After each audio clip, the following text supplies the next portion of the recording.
नमस्कार, आदाब, सत श्री अकाल। मैं हूं सुरेंद्र कुमार और आप देख रहे हैं टीवी 19 आपकी आवाज़। आज की इनसाइड स्टोरी में हम आपको बताएंगे कि कैसे एक कांग्रेसी ने आरएसएस की शुरुआत की। आखिर आरएसएस है क्या, क्यों एक कांग्रेसी ने इसकी शुरुआत की, महात्मा गांधी की हत्या के बाद आरएसएस पर बैन क्यों लगा, मुसलमानों और ईसाइयों को लेकर संघ पर आरोप लगते रहते हैं। भारत के सबसे ताकतवर संगठनों में से एक आरएसएस की पूरी कहानी हम आपको विस्तार से बताएंगे। लेकिन उससे पहले आप सभी से मेरा विनम्र निवेदन कि अगर अभी तक आपने हमारे चैनल को सब्सक्राइब नहीं किया है तो प्लीज़ इसे सब्सक्राइब कर दीजिए और बेल आइकन भी दबा दीजिए ताकि आपको हमारे चैनल से जुड़े अपडेट्स मिलते रहें। तारीख 15 अप्रैल 2024, जगह केरल का वायनाड।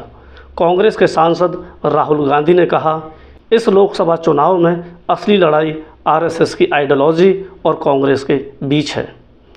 तारीख 29 अप्रैल 2024, जगह बिलासपुर, छत्तीसगढ़। राहुल गांधी ने कहा, प्रधानमंत्री और आरएसएस संविधान को बदलना चाहते हैं। यह लोकसभा चुनाव लोकतंत्र, संविधान, आरक्षण और गरीबों के अधिकारों की रक्षा करने का चुनाव है।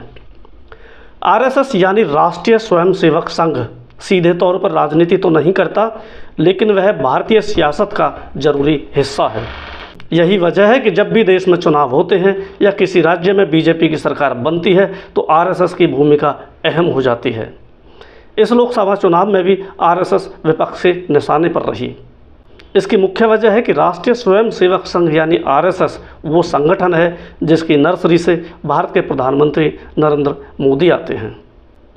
जहां से निकले नेता देश के 10 राज्यों में मुख्यमंत्री और 16 राज्यों में राज्यपाल हैं। चुनावों में टिकट मिलना, मंत्री बनना या मुख्यमंत्री की ताजपोशी हो, आरोप लगता है कि रिमोट कंट्रोल इसी संगठन के हाथ में है। इस लोकसभा चुनाव में भी आरएसएस विपक्ष के निशाने पर रहा।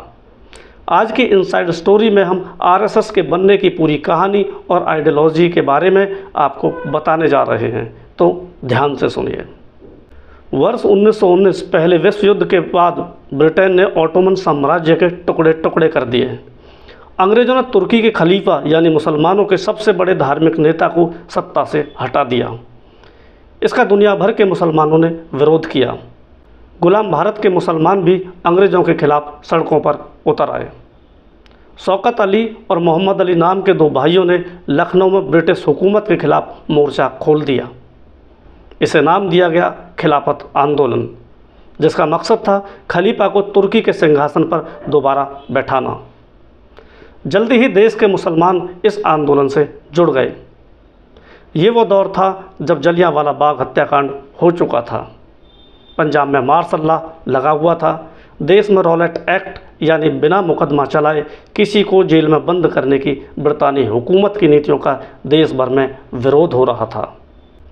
कुछ ही साल पहले साउथ अफ्रीका से महात्मा गांधी देश लौटे थे। अंग्रेज़ों के खिलाफ एक बड़े आंदोलन की तैयारी में महात्मा गांधी लगे हुए थे।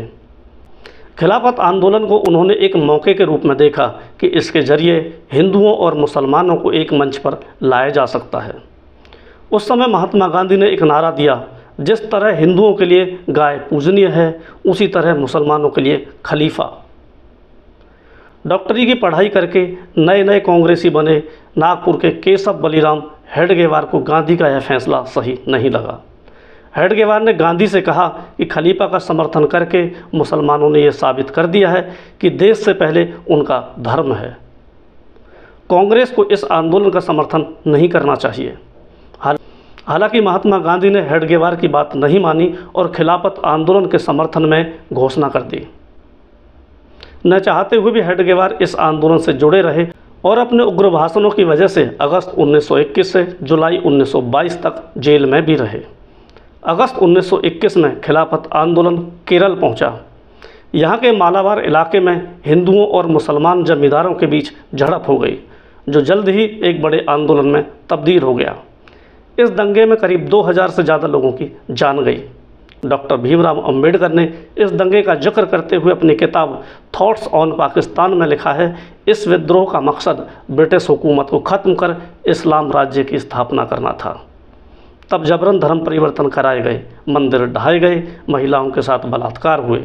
डॉक्टर भीमराव अंबेडकर ने खिलाफत आंदोलन पर सवाल उठाते हुए लिखा यही गांधी की हिंदू मुस्लिम एकता कायम करने की कोशिश है। क्या फल मिला इस कोशिश का? उस समय कांग्रेस की अध्यक्ष रही एनी बेसेंट दंगों के बाद मालाबार गईं। उसके बाद उन्होंने अखबार में एक आर्टिकल में लिखा, अच्छा होता अगर महात्मा गांधी मालाबार आते, वे अपनी आंखों से इस मंजर को देख पाते जो उनके प्रिय भाइयों मोहम्मद अली और शौकत अली ने खड़ी की है। 2 साल बाद नागपुर में सांप्रदायिक दंगा हुआ। कलेक्टर ने हिंदुओं की झांकी पर रोक लगा दी। हेडगेवार को उम्मीद थी कि कांग्रेस इसके विरोध में आवाज़ उठाएगी, लेकिन ऐसा नहीं हुआ। खिलाफत आंदोलन और मालाबार हिंसा से नाराज हेडगेवार के मन में अब हिंदुओं के लिए एक अलग संगठन तैयार करने का ख्याल आने लगा। तब तक देश में हिंदू महासभा का गठन हो चुका था। हेडगेवार के मेंटर रहे डॉक्टर BS मुंजे हिंदू महासभा के सचिव थे। कुछ समय के लिए हेडगेवार हिंदू महासभा से भी जुड़े, लेकिन उन्हें यह संगठन भी रास नहीं आया। हेडगेवार का मानना था कि हिंदू महासभा राजनीतिक महत्वाकांक्षाओं के लिए हिंदुओं के हितों से कहीं ना कहीं समझौता कर लेगी। तारीख 27 सितंबर 1925 विजयदशमी के दिन हेडगेवार ने 5 लोगों के साथ अपने घर पर एक बैठक बुलाई और कहा कि आज से हम संघ शुरू कर रहे हैं। बैठक में हेडगेवार के साथ विनायक दामोदर सावरकर के भाई Ganesh Savarkar, doctor BS Munje, LV Paranjpe और BB थोलकर शामिल थे। 17 अप्रैल 1926 को हेडगेवार के संगठन का नामकरण हुआ राष्ट्रीय स्वयंसेवक संघ यानी RSS। तो आज की इनसाइड स्टोरी में हमने आपको RSS के शुरू होने की पूरी जानकारी दी।